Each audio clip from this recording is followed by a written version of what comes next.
India mat in India என மாற வேண்டும்னு ராகுல் காந்தி சொல்லியிருக்காரு. அதை பற்றி உங்கள் கருத்து? ஊட்டி, நீலகிரி மாவட்டம், அங்கே இருக்கக்கூடிய கூடலூர், அங்கே இருக்கக்கூடிய சென்ட் தாமஸ் அப்படின்னு ஒரு கிறிஸ்தவ பள்ளி, அந்த பள்ளியுடைய ஆண்டு விழாவில் தான் அதை அவர் பேசியிருக்காரு. சாதாரணமாக என்ன சொல்லுவாங்கன்னா, பள்ளியில் அரசியல் நிகழ்ச்சிகள் நடத்தக்கூடாது அப்படின்னு. குறிப்பாக இந்த திராவிட மாடல் அரசு என்ன சொல்லுதுன்னா, சங் பரிவாருடைய RSS உடைய கேம்ப் நடக்கக்கூடாது, பாஜகவிற்கு ஆதரவாக எந்த ஒரு நிகழ்ச்சிகள் நடந்துடக்கூடாது, இன்னும் சொல்லப்போனால் ஆசிரியர்களுக்கான குரு பூஜை விழா கூட அங்கே நடத்தக்கூடாது. அப்படி நடத்தினா அவங்களுக்கு ஒரு சுற்றறிக்கை நோட்டீஸ் சர்க்குலர் ஒன்று அனுப்பிச்சு அவங்க விளக்கம் சொல்லணும், இல்லைன்னா அந்த ஸ்கூல் மேலே நடவடிக்கை எடுக்கிற இந்த விஷயம்லாம் பார்ப்போம். ஆனால் இந்த கூடலூர் அந்த பள்ளியில் சென்ட் தாமஸ் ஸ்கூலில், இங்கிலீஷ் ஸ்கூலில் ராகுல் காந்தி முழுவதுமாக பேசி எல்லாமே அரசியல் தான். இன்னும் சொல்லப்போனால் அவரை அந்த பள்ளியில் அறிமுகப்படுத்துகிறாங்க. படுத்தும் பொழுதே பின்னால் ஒரு சம்பந்த வீடியோ போது எல்லாமே ஜோடோ யாத்திரையில் அவர் பேசியது, நடந்து வந்தது, இந்த காட்சியை தான் காட்டுறாங்க. அவர்கிட்ட மாணவர்கள் கேள்வி கேட்கணும் அப்படின்னு ஏற்கனவே டீச்சர்ஸ் அவங்களுக்கு ட்ரெயின் பண்ணியிருப்பாங்க போல இருக்கு. நான் ராகுல் காந்தி அவர் இந்தியாவே கேள்விக்குள்ளாக்கக்கூடிய ஒரு தலைவராக, அப்படியே பிரதமரே அவரை பார்த்து பயப்படக்கூடிய ஒரு தலைவர் அப்படிங்கிறது மாதிரி இவங்கெல்லாம் நேரேட்டிவ் செட் பண்ணுங்கிறதுக்காக ஒரு சீன்லாம் போடுறாங்க. மாணவர்களுக்கு ட்விட்டரிங் பண்ணியிருக்காங்க, நீ அவர்கிட்ட எப்படி கேள்வி கேட்கணும்னு. அதனால தான் என்னுடைய நண்பர் அருண் பிரபு ஃபேஸ்புக்கில் அழகாக ஒரு பதிவு போட்டிருந்தார், மாணவர்களுக்கு ட்ரைனிங் கொடுத்துருக்கீங்க, ராகுல் காந்திகிட்ட எப்படி கேள்வி கேட்கணும், ஆனால் பதில் எப்படி சொல்லணும்னு ராகுல் காந்திக்கு நீங்கள் ட்ரைனிங் கொடுத்தீங்களா அப்படின்னு கேட்டிருக்காரு. ஏன்னா பல கேள்விகளுக்கு அவர் சம்பந்தம் இல்லாமல் சொன்னாருங்கிறது. அதில் ஒரு வீடியோ அந்த ஒரு பையன் கேட்குறான், இது மாதிரி எஜுகேஷன் சிஸ்டம் இப்போ இருக்குது, கரண்ட் எஜுகேஷன் சிஸ்டம் இன்னும் எஃபிஷியண்ட்டாக இதை மாற்றி அமைக்கப்பட வேண்டும், வரும் தலைமுறைகள் இன்னும் வேறு மாதிரியாக இருக்கணும்னா எப்படி இதை மாற்றணும் அப்படின்னு இந்த புத்திசாலிகிட்ட கேட்டிருக்கான். இவரும் ஏதோ புத்திசாலித்தனமாக ஒரு பதில் சொல்லுவார் அப்படின்னு. தலைவன் உடனே மைக்கை பிடிச்சிட்டு, அப்போ ஐடி செக்டார் இருக்குது, அது சர்வீஸ் இண்டஸ்ட்ரி, அந்த சர்வீஸ் இண்டஸ்ட்ரியை மட்டுமே நம்ம நினச்சிட்டு இருக்கோம், மேனுஃபேக்சரிங் இண்டஸ்ட்ரியாக நம்ம மாறணும். மேனுஃபேக்சரிங் இண்டஸ்ட்ரினா MSME சிறு குறு தொழில் அதிகமாக ஆகணும். சிறு குறு தொழில் அதிகமானால்தான் பலருக்கு ஜாப் கிடைக்கும், உனக்கெல்லாம் ஜாப் கிடைக்கும், அந்த ஆப்பர்ச்சுனிட்டி நீ நீ பல பேருக்கு வேலை கொடுப்ப அப்படின்லாம் தலைவன். அவன் கேட்டது எஜுகேஷன் சிஸ்டத்தை ரிசர்ச் ஓரியன்டா இல்லை என்ன மாதிரியான எஜுகேஷன் வேணும்னு அவன் கேட்டது. அவன் ஏன்டா இந்த கேள்வியை கேட்டான்னு, sir sir okay sir okay sir அப்படிங்கிறான். தலைவன் எடுத்து அடிக்கிறான், இஷ்டத்துக்கு அடிக்கிறான். அப்போ அதனால தான் எல்லாரும் என்ன சொல்கிறாங்க, ராகுல் காந்தி இருக்கிற வரைக்கும் பாஜகவிற்கு பிரச்சனையே இல்லை அப்படின்னு எதையாவது ஒன்று உளறிட்டு. ஏற்கனவே அவர் ராக்கெட் சயின்ஸ் எல்லாம் பேசியிருக்காரு ஒவ்வொரு இடத்துல. ஏற்கனவே இந்த எலெக்ஷனுக்கு முன்னால், பீகார் எலெக்ஷனுக்கு முன்னாலேயாக இருக்கட்டும், டெல்லி எலெக்ஷனுக்கு முன்னால் அப்படின்னா, லாரி டிரைவர், பெரிய ட்ரக் டிரைவர், இவங்கள்ட்ட பேசி அவங்களுடைய பிரச்சனைகளை இது தெரிஞ்சுக்க போகிறேன் அப்படின்னு. அதுக்கப்புறம் ஸ்கூட்டர் மெக்கானிக் ஷாப்பில் உட்காந்து அவங்களுடைய பிரச்சனையை நான் இது பண்ண போகிறேன் அப்படின்னு. இப்போ ரோட் சைடில் கடை வைக்கிறாங்களே அவங்களுக்கு என்ன பிரச்சனைன்னு தெரிஞ்சுக்கிறதுக்கு அது மாதிரி நான் ஆரம்பித்தேன்.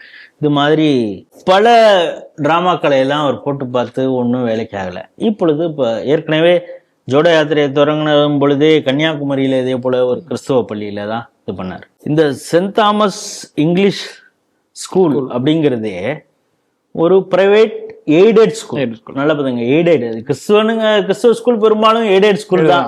அவங்களுக்கு அடிச்சது ஜாக்பாட், அவங்க அப்பாயின்மெண்ட் என்ன வேணாலும் போட்டுக்கலாம், ஆனால் சம்பளம் கவர்மெண்ட் கொடுக்கும். இது எய்டட் ஸ்கூலுங்கிறாங்க, பிரைவேட் எய்டட் ஸ்கூல்னு. ஆனால் அந்த நிகழ்ச்சியில் அவர் பொழுது எஜுகேஷன் பற்றி இன்னொரு சில விஷயங்கள் கேட்கும் பொழுது, கல்விங்கிறது மக்களுக்கு, சாதாரண மக்களுக்கு எளிதாக கிடைக்கணும், அதை கவர்மெண்ட் தான் நடத்தணும். இவர் பேசுனதே பிரைவேட் ஸ்கூல்ல.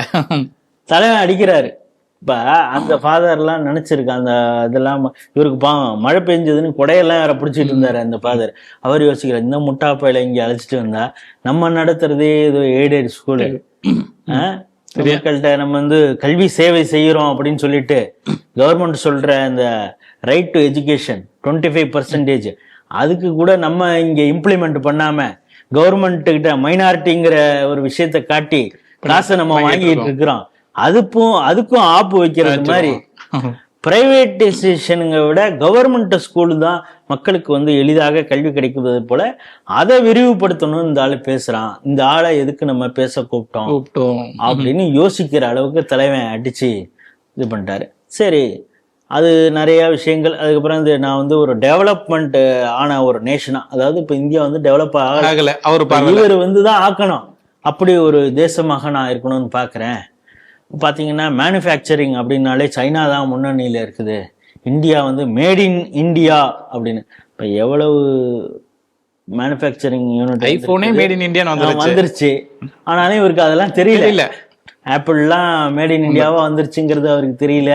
யூஎஸ்ல வாங்குற ஆப்பிள் போனுக்கே மேட் இன் இந்தியா இருக்கு. அந்த அளவுக்கு எல்லாம் வந்து போச்சு. பாவம் இவருக்கு தெரியல சொல்றாரு. அது ஒரு பக்கம் இருந்தாலும் எப்படிப்பட்ட இந்த தேசமாக இருக்கணும்னா, ஒருத்தவங்க பார்க்கும் பொழுது அப்படியே கருணையோட அப்படியே நடந்து கொள்ளக்கூடிய, அன்பை பரிமாறிக்கொள்ளக்கூடியவர்களா இருக்கணும். இப்ப வந்து நாடு முழுக்க வெறுப்பு இருக்குதான். இந்த ஆளுக்கு நாட்டின் மீது வெறுப்பு மட்டும் இல்ல, இந்த பிரதமர் மோடியின் மீது இருக்கிற வெறுப்புனால வெளிநாடுகளுக்கு போயிட்டு இந்தியாவை ஏதாவது செய்யுங்க, அவரை வந்து நாங்க எலெக்ஷன்ல ஜெயிக்க முடியாது, ஜென்சிக்களே நீங்க ஏதாவது போராட்டம் பண்ணுங்க, பங்களாதேஷ்ல வந்து அங்கங்க கொளுத்தி விட்டான அது மாதிரி ஏதாவது பண்ணுங்க, லடாக்ல ஆரம்பிச்சோடனே அப்படி எங்க பார்த்தாலும் நாடு முழுக்க வந்துரும்னு ஆசைப்பட்டாரு. அது நடக்கல. பங்களாதேஷ்ல வந்துருச்சு, நேபாளில் வந்துருச்சு, ஸ்ரீலங்கால வந்து இங்கேயும் ஏதாவது பண்ணுங்கன்னு அவர் கேட்டு பாக்குறாரு. எந்த ஜென்சியும் இவர் சொல்றதுக்கு காது கொடுத்து கேட்கவே மாட்டேங்கிறான். அவன் வேலைக்கு போறான், அந்த வேலையை பார்த்துக்கிட்டு இருக்கிறான்.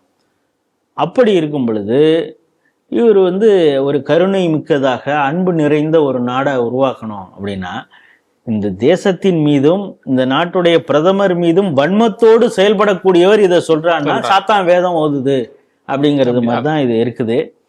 ஆனால் தொடர்ச்சியாக தனது பிரச்சாரத்தின் மூலம் அவர் எந்த ஒரு ஃபங்க்ஷன்ல ஏதாவது ஒன்று பேசினா கூட அதோடைய பெனிஃபிட், டைரக்ட் பெனிஃபிட் யாருக்குன்னா பாஜகவுக்கு தான். காங்கிரஸுக்காக வேலை செய்யறாரோ இல்லையோ, பாஜக பீகார்ல வந்து பெரிய அளவுல ஓட்சோரின்னு போய் பிரச்சாரம் பண்ணாரு.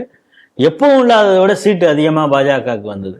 அதே மாதிரி இப்பவே தொடங்கியிருக்காரு. 2026 பிரச்சாரத்தை ஸ்டாலின் தொடங்குறதுக்கு முன்னாலே தலைவன் கூடலூர்ல தொடங்கிட்டாரு. ராகுலோடைய பேச்சு இப்படி இருக்கிறது. கூடவே வந்து ஜனநாயகன் படத்தை வந்து நீங்க முடக்குறீங்க, வந்து அதாவது ஜனநாயக படத்தை வந்து சென்சார் கொடுக்காம அடக்குவதே தமிழர்களுக்கு எதிரான போராம் அப்படிங்கிற ஒரு புத்திசாலித்தனத்தோடு பேசியிருக்கிறாரு. அதுக்கு தான் பாஜகவில் இருக்கக்கூடிய வானதி சீனிவாசன் அவர்கள் சரியான பதிலை சொல்லியிருக்காங்க. என்னன்னா, பராசக்தி படம் வந்திருக்கு, அதை பத்தியும் பேசினா தீப்பரவட்டம் அதுன்னு, அது கடைசியில வந்து பேக் ஃபயர் ஆகி இவங்க கூட்டணிக்கே வந்து ஃபயர் ஆயிடுச்சு. காங்கிரஸ் திமுக கூட்டணியே இருக்குமா இருக்காதா அப்படின்னா, காங்கிரஸ்ல இருக்கிறவங்க வந்து இளைஞரணி காங்கிரஸ்ல இருந்தே கூட எல்லாரும் திட்ட ஆரம்பிச்சிருக்காங்க பராசக்திய.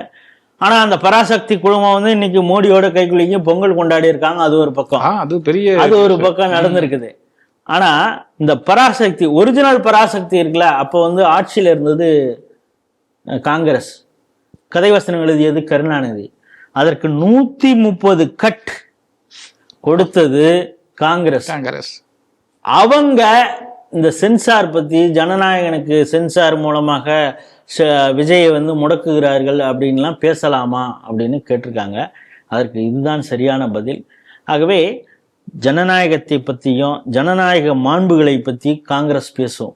ஆனால் ஜனநாயக விரோதமாக எமர்ஜென்சிங்கிற ஒன்று கொண்டு வந்து 80க்கும் மேல மாநில அரசுகளை கலைத்த ஒரு அரசாங்கமாக, மத்திய அரசாங்கமாக காங்கிரஸ் செயல்பட்டது அப்படிங்கிறது பார்க்கும் பொழுது இவர்கள் எந்த அளவுக்கு ஜனநாயக காவலர்கள் அப்படின்னு இந்த காலத்தையே ஜென்சிகளுக்கு உட்பட புரியும். ஆகவே ராகுல் காந்தி இதே போல பல இடங்கள்ல பேசட்டும், அதற்கான அறுவடையை பாஜக செய்யும் அப்படிங்கிறத நம்முடைய கண்டிப்பா.